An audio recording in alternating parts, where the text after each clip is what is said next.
ఏమి రే కాజమసిరెడ్డి, ఎటపోయినావు? ఏం విషయాలు, ఏం పరిస్థితి?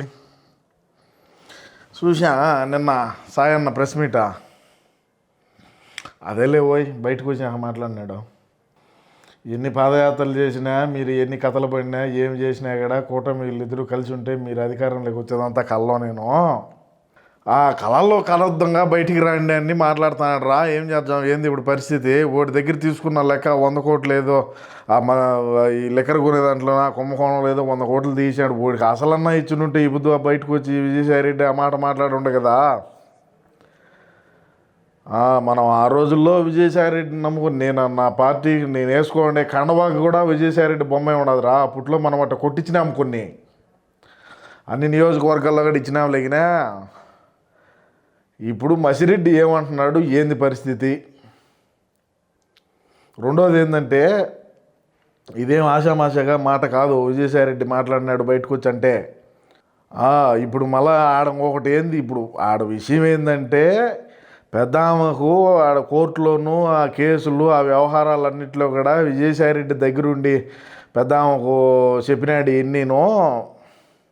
అందుకోసం అని చెప్పి అన్నం నుంచి దూరం పెట్టించాడు. ఉన్నాడు కదా సకల శాఖగా మిల్లిట్. వీడికి రాజకీయం తెలియదు, మిల్లిట్కి ఏమి తెలుసు? మిల్లిట్ ఉంటే అన్న ముఖ్యమంత్రి అయిందా, 151 సీట్లు వచ్చిండ్రే. ఆ బుద్ధే పట్టింది. ఏ బుద్ధి అయితే మిల్లెట్ వచ్చి అన్న దగ్గర చేరినాడో ఆ బుద్ధే పట్టింది అన్నకు అమ్మ. అది ఇంకా వైదిలిగే తెలుసుకోలేడు. వైదిలిగే మొత్తం సీను సితారం అంతా అయిపోయింటుంది. ఇంక వేరే ఏం ఉండదురా. మనం ఇన్ని రోజులు కష్టపడినా, అదేవిధంగా మన జర్నలిస్ట్ సాయి ఏ విధంగా కష్టపడినాడో కూడా చెప్పినాడంటే, ప్యాకేజ్ నెలకి ఇంత. అప్పుడు విజయసాయిరెడ్డి కదా ఇచ్చా ఉన్నింది, అది చెప్పారు ముద్దినాడు. నేనే జర్నలిస్ట్ సాయి ఉన్నాడు, మనం మంత్లీ ప్యాకేజు అని చెప్పి మంత్లీ ప్యాకేజ్ తీసుకొని కదా మాట్లాడతారు. చాలా మంది ఉన్నారు మన ఛానల్లో కూర్చొని మాట్లాడేవాళ్ళు, రకరకాలుగా సూట్లు వేసుకొని మాట్లాడేవాళ్ళు ఉన్నారు. వాళ్ళతో కాదు సమస్య. ఇప్పుడు సమస్య విజయసాయిరెడ్డి ఆ మాదిరి మాట్లాడటమే పెద్ద సమస్య అయిపోతున్నారు ఇప్పుడు. మసిరెడ్డి, నేను నీకు ఒకటి చెప్తా ఈను. బ్రహ్మాండంగా లిక్కర్ కేసుకు ఏమైంది, ఏంది కథ, ఏంది వ్యవహారము, దాంట్లో ఎంత తిన్నాము, ఏమి తిన్నాము, ఎక్కడ తిన్నాము అనేది మొత్తం విజయసాయిరెడ్డికి తెలుసు. విజయసాయిరెడ్డి దగ్గరుండి 100 కోట్లు ఇప్పించినాడు. సరే ధనమానాలు వడ్డీ అంటే ఇప్పినావు, అసలన్నా కరెక్ట్గా ఇచ్చినుంటే ఈ బుద్ధు ఆ పరిస్థితి వచ్చేది కాదు కదా, చెప్పేవాడు కాదు కదరా. ఆ లెక్కన ఏడాడు పెట్టింది తెలుసు, ఏం చేశారో తెలుసు, ఆ కథలేంది, ఆ వ్యవహారం ఏంది. ఇప్పుడు అందులోనూ మొన్నటిదాకా ఆమె ఆడునింది ఎవరా, షర్మిలమ్మ. ఇప్పుడు షర్మిలమ్మ మళ్ళా వచ్చింది, దిగింది రంగంలోకి. ఇంకా షర్మిలమ్మ ఒక దిక్కు, ఈ విజయసాయి ఒకటి దిక్కు. ఇంకా మళ్ళీ రోడ్డు ఎక్కుతానని మా నాన్న అంటాడు. సరే రోడ్డు అంటే ఎక్కుతాడు బా, ఆ రోడ్డు ఎక్కేదాకా ఉండిచ్చే కదా. మళ్ళీ ఏమంటాడు, నేను రోడ్డు ఎక్కుతాను అనే తలికి నా మీద కేసులు పెట్టినారు, నన్ను ఎత్తుకొని లోపల వేసినారు అని చెప్పి ఇదొక ఏడుపు ఏడుచాడు. మనం కొన్ని మంత్లీ పేమెంట్లు ఇచ్చే ఛానళ్ళు, మంత్లీ పేమెంట్ ఇచ్చే జర్నలిస్టులు, మంత్లీ పేమెంట్లు ఇచ్చే అనలిస్టులు, మంత్లీ పేమెంట్లు ఇచ్చే సోషల్ మీడియా, పోస్ట్కి ఎంత ఇచ్చే సోషల్ మీడియా. మొన్న ఇంటిచ్చినాడు, నీకు అర్థం కాలా. మనోడు నేను పాదయాత్రకు వచ్చాను, నేను మళ్ళా మెలోనే ఉంటాను అన్నాడు అంటే పట్టినట్టే. దారి పట్టినారు, ఇంకా ఎంతసేపు వచ్చారు ఇంటికాడికి, తొందరలోనే వస్తారులే. ఒక మాట ముందు నేను ప్రజల్లో ఉంటానని చెప్తే సరిపోతుందిలే అని ఒక హింట్ ఇచ్చాడు. ఎటా నేను లోపల పోతానని. ఇంక లిక్కర్ కేసు అని ఆ కేసు ఈ కేసు ఏమి ఉండిచ్చారా? మనం ఏం 2 పనులు చేసాం రే, 1, 2, 3 మనం అధికారంలో ఉన్నప్పుడు ఒక్కొక్క పూటకు 70,000 రూపాయలకు భోజనాలు తిన్న మహానుభావులు మనం రా. ఏం సామాన్యులు, ఆంధ్ర రాష్ట్ర ప్రజలు ఏరు కోరి తెచ్చుకున్నారు. ఒక్క పూట భోజనానికి 70,000 రూపాయలు ఖర్చు పెడుతున్నాము అంటే ఇంక ఎంత జమీందారులమో అర్థం చేసుకో. ఏం ఒక్కరా మన ఇంట్లో ఆడిచ్చాం మసిరెడ్డి, నీకు తెలీదా? ఒకసారి తిరుమల ఉండిలో వేసింది, మళ్ళా లెక్క ఎన్నికొచ్చాదిరే. ఇది అంతే మరి. అన్న ఏం మామూలు మనిషి కాదు కదా. అన్న దగ్గరికి పోయిన డబ్బులు మళ్ళీ తిరిగి రావాలంటే అవి రావు పోయి.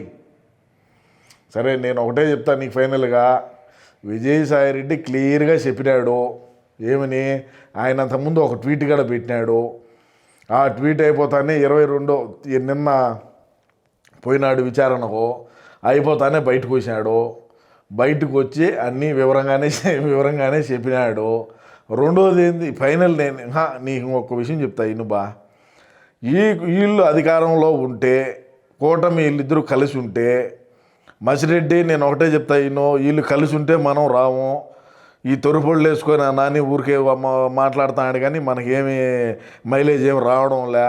బాగానే తిడుతున్నాడు, అయినా కూడా ఈ రోజు తిట్టేదే కదా ఇది ఇటుకినేనని ఏదో అనుకుంటా ఉన్నారు ప్రజలు.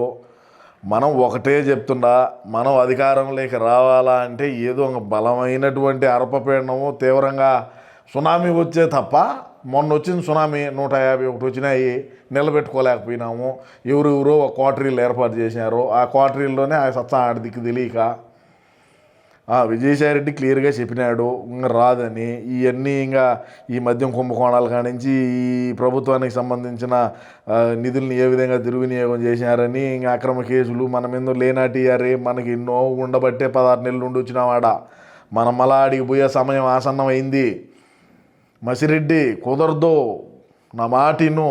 నువ్వైనా సరే, నేను ఇప్పుడు దాకా విజయసాయిరెడ్డి సరే ఏదో లేపా క్షణికావేశంలో మాట్లాడుతూ ఉన్నాడు, అన్నంటే అభిమానమేలే అనుకొని నేను ఇప్పుడు దాకా నా కండువ మీద కూడా విజయసాయిరెడ్డి బొమ్మే ఉండదు. ఇంకా విజయసాయిరెడ్డి ఒక పక్క, జగనన్న ఒక పక్క.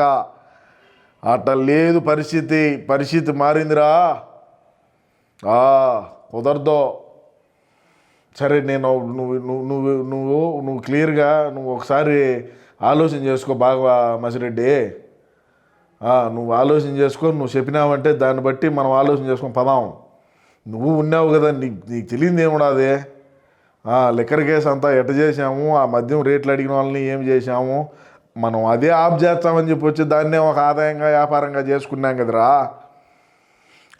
నేను ఒకటి చెప్తా విజయసాయిరెడ్డికి ఈ లిక్కర్ కుంభకోణమే కాదు, రాజారెడ్డి సంపాదించిన ఆస్తులు ఎట్ట సంపాదించాడో, రాజశేఖర రెడ్డి గారు ఏ విధంగా సంపాదించారో, మన జగనన్న ఏ విధంగా సంపాదించాడో, ఎట్ట దొంగ లెక్కలు రాసినారో, ఆ లెక్కలేంది కథ ఏంది, ఆ వ్యవహారం ఏంది అన్నీ తెలుసురా స్వామి. కొంపలు రగులుకోపోతాయి, కొంప ఉండదు. మొన్న పోతే 16 నెలలే, ఈసారి పోతే ఇంకెన్ని నెలలో దండం పెట్టుకోవాలనేమో, టెంకాయ కొట్టుకొని ఆడినే ఇదే ఆకిరని.